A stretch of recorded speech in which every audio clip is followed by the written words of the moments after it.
Okay, so I told you it would be just a minute. Last I left off, we were about to start the Queen Mab speech, and we'll continue that right now. Again, if you get a little lost in it, don't worry. The Queen Mab speech doesn't really matter. It's more so that you understand that it's about how dreams don't matter and that Mercutio is just trying to cheer Romeo up. So let's go ahead and listen to the audio of that. She comes in shape no bigger than an agate stone on the forefinger of an alderman, drawn with a team of little atomies athwart men's noses as they lie asleep. Her wagon spokes made of long spinners' legs, the cover of the wings of grasshoppers, her traces of the smallest spider's web, her collars of the moonshine's watery beams, her whip of cricket's bone, the lash of film. Her wagoner, a small gray-coated gnat, not half so big as a round little worm pricked from the lazy finger of a maid. Her chariot is an empty hazelnut made by the joiner squirrel or old grub. Time out of mind the fairies' coachmakers. And in this state she gallops night by night through lovers' brains.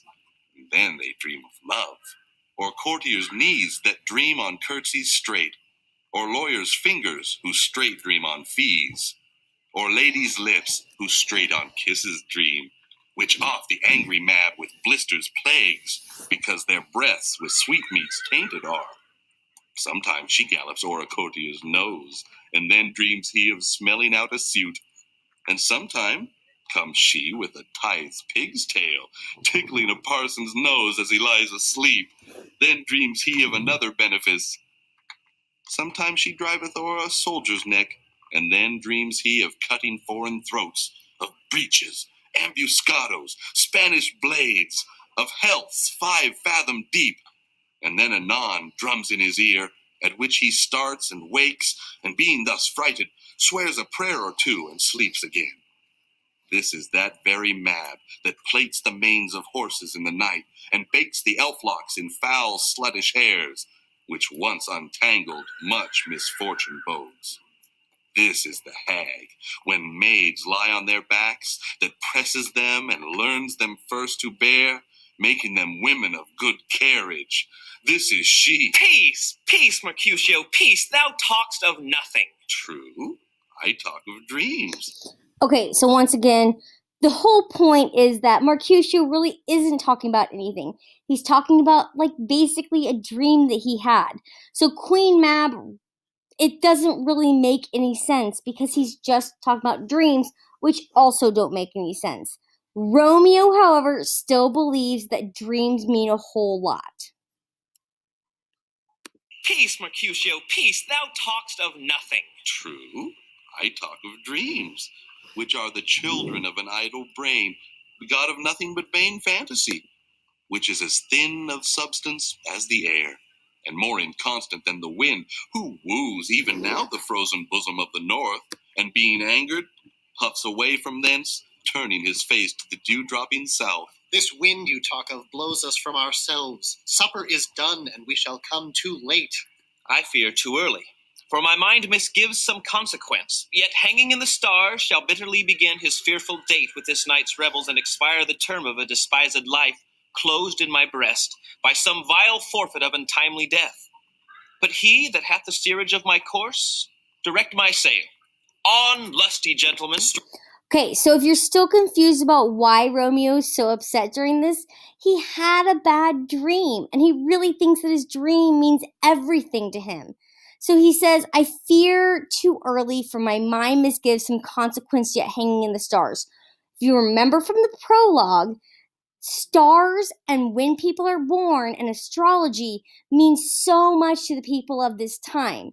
And so he feels like there is some fate that is awaiting him, and it's all negative.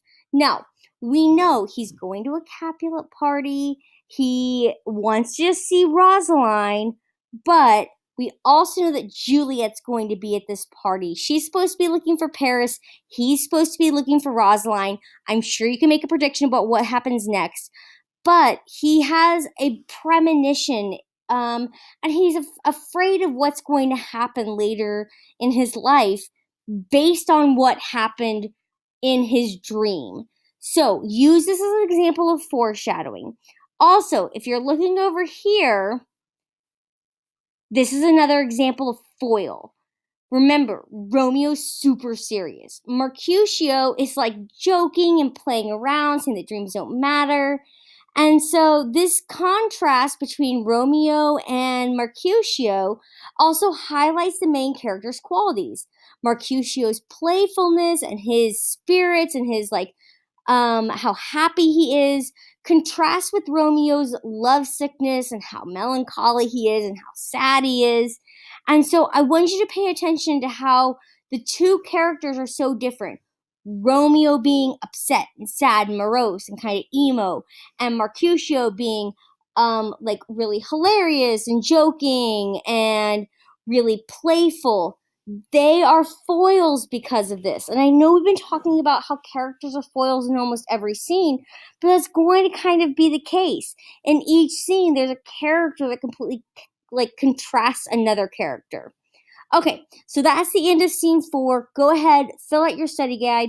Make sure that you have your summary. Make sure you answer all the questions. Make sure you're looking at those literary devices.